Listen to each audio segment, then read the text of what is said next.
So here's my second progress video, building the Airfix Crusader tank in 176 scale. Well, I think it's 172.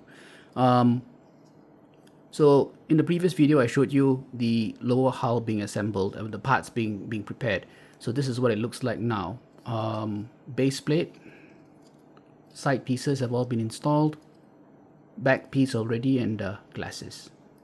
So everything fits very nicely, and as I wanted to highlight this, which is the double hull effect, as I keep on talking about, right? I think this is a really nice feature, and they captured it very well, and I'm glad that they did, because you know, they could have just simply fobbed over it, right? But they did not, and I think this is really very, very nice.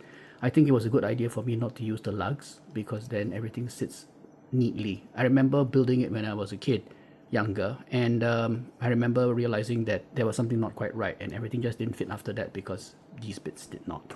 So that's the lower hull, and I'm letting that set aside to dry out. Whilst I was doing that, I was working on the turret as well, and the turret goes together quite well. I had some problems with the pieces coming off the sprue, but that's okay. The one thing I wanted to highlight was this. This is a 57mm gun with a counterweight at the end. You have to drill this out, okay, or else it will just look bad. So that's where I am right now. Thank you.